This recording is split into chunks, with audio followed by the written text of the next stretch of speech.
पहला बुत जो सबसे पहले लेके आया था, हमने ये पढ़ चुके हैं कि अमर बिन लुई था। अमर बिन लुई जो बुत लेके आया था, कौन था कि ये उस जमाने का नेक बंदा था जिसको लोग फॉलो करते थे। चीजें जब शुरू होती हैं, लोग उसको आहिस्ता आहिस्ता, शुरू में कुछ लोग जो जो उनको समझ आती है वो चीखेंगे, बोलेंगे, लेकिन बहुत से लोग कहेंगे नहीं जी अब तो नई दुनिया है, कोई बात नहीं, इसमें क्या बुरी बात है। और इसी तरह से एक्सेप्टेंस आते आते जो नई नस्ल आ जाती है, उसके बाद वो उसको एक्सेप्ट करना शुरू कर देते हैं।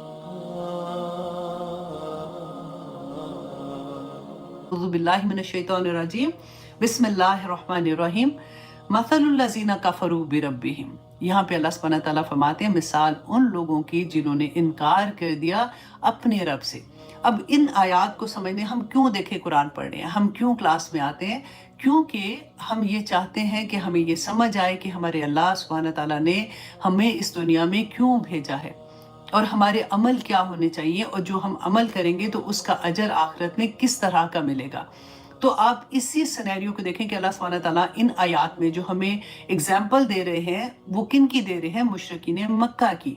मुशरिकीन मक्का कौन थे? जब उनसे पूछते थे कि तुम लोग किसके रिलीजन पर हो, तुम किसके मजहब पर, तो क्या जवाब देते थे कि हम हजरत इब्राहिम अलैहिस्सलाम के मजहब पर हैं, राइट। और वो कौन थे जो खाना काबा का तवाफ भी करते थे, वो जो लोग हाजी आते थे उनकी खिदमत भी करते थे, उनको पानी पिलाना, सत्तू पिलाना, ये सारा कुछ हम पढ़ चुके हैं। लेकिन करते क्या थे कि वो अपने जो नेक लोग थे उनके ख्याल में उनके उन्होंने बुत बनाए हुए थे और उन्होंने वो खाना काबा में रखे थे। पहला बुत जो सबसे पहले लेके आया था, हमने ये पढ़ चुके हैं कि अमर बिन लुई था। वो गया था एक किसी जगह पे, वहां से वो एक बुत लेके आया था। और ये कौन था अमर बिन लुई जो बुत लेके आया था, कौन था कि ये उस जमाने का नेक बंदा था जिसको लोग फॉलो करते थे कि ये नेक है और ये जैसे वो अल्लाह के करीब है। तो जब अगर वो ये कर रहा है तो फिर हमारे लिए क्या है, मतलब वो तो ठीक ही कर रहा होगा। अंधाधुंध तकलीद जैसे होती है, इसी तरह से फिर करते करते इतने ज्यादा बुत वहां पे आ गए। लेकिन देखिए इसी तरह से चीजें जब शुरू होती हैं, लोग उसको आहिस्ता आहिस्ता, शुरू में कुछ लोग जो जो उनको समझ आती है वो चीखेंगे, बोलेंगे, लेकिन बहुत से लोग कहेंगे नहीं जी अब तो नई दुनिया है, कोई बात नहीं, इसमें क्या बुरी बात है। और इसी तरह से एक्सेप्टेंस आते आते जो नई नस्ल आ जाती है, उसके बाद वो उसको एक्सेप्ट करना शुरू कर देते हैं। आज भी आप लोग ये देखिए कि यहाँ पे जो मिसाल दी जा रही है कि वो लोग किसके दीन पे थे, इब्राहिम अलैहिस्सलाम के दीन पे थे, और इतने सालों में उनके अंदर बिदात आ गई थी और जिसकी वजह से दीन की शक्ल पूरी बदल गई थी। आज इन आयात में हम अपने आप को खड़ा करें, मैं और आप अपने आप को देखें कि हमसे जब कोई पूछेगा तो हम क्या कहेंगे, आप किसके दीन पे हो? हम कहेंगे रसूलुल्लाह सल्लल्लाहु अलैहि वसल्लम जो दीन लेके आए थे हम उस दीन पे हैं, राइट, हम मुसलमान हैं। लेकिन हमारी हरकतें जो होती हैं, हमारे अमल जो हैं, हमें देख के आप सोचे कि कौन कहेगा। और हमारा लेन देन, हमारा कारोबारी लेन देन, हमारी रस्म, हमारी शादियां देख ले, हमारा मरने जीने की रस्मात देख ले, हमारे कभी कूंडे हैं तो कभी कोई चीज़ है तो कभी मिलाद है, तो जिस तरह की भी हम चीज़ें कर रहे होते हैं, अगर कोई मना करता है तो हम क्या कहते हैं उसको?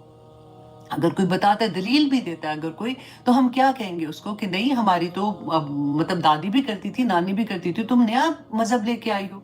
लेकिन नहीं मानते ना, बिल्कुल वही बात है। वल्लाही आप गौर करेंगे कि अल्लाह सुब्हाना ताला ने किस तरह से बताया हमें, खोल खोल कर शैतान ने किस तरह से हमें बकाया। शैतान बहुत चालाक है। देखिए वो कभी बुराई को बुराई बता के नहीं हमारे दिल में वसवास डालेगा। वो हमारे वो जानता है जो नेक है ना, उसको उसकी नेकी का तकब्बर करा के बुराई में डाल देगा, और जो बुरा है ना उसको ये कह के कि नहीं कोई बात नहीं, अभी तो तुम्हारी उम्र ऐसी है, अभी तो सारी उम्र पड़ी हुई है। हम देखें माएँ भी अक्सर बात करेंगी ना बच्चों की, तो वो ये कहती है चलो जी अभी तो छोटे हैं, इंशाल्लाह बड़े होंगे तो आ जाएगी ना समझ। तो इसी तरह से शैतान हमें बहकाता रहता है। आज की आयत में अल्लाह सुब्हानहू व तआला ने फरमाया मसलुल लज़ीना कफ़रू बिरब्बिहिम, वो लोग जिन्होंने इनकार कर दिया, जिन्होंने अल्लाह के अहकामात मानने से इनकार कर दिया, उनको अल्लाह से दुश्मनी है, मतलब अल्लाह की बात नहीं मानते। और क्यों नहीं मानते कि उनका नफ्स उनको ये करने के लिए मजबूर करता है कि कोई बात नहीं, वो अपने नफ्स के गुलाम है, वो अपनी वो चीजें नहीं छोड़ना चाहते जिसमें उनको लज्जत मिल रही है, राइट। तो आज भी आप देखें हम क्यों नई चीजें करना चाहते, हम अल्लाह के अहकामात से क्यों पीछे हट जाते हैं। वैसे तो हमारे दिल तो नेक ही होते हैं, हम कोई बुरे लोग नहीं हैं, राइट। ऐसा तो नहीं है कि हम कोई खुदा ना खास्ता गुंडागर्दी कर रहे हैं या कुछ करें, लेकिन अहकामात मानते हुए अल्लाह सुब्हानहू व तआला के क्यों पीछे रह जाते हैं कि हमारा नफ्स हमें नहीं करने देता।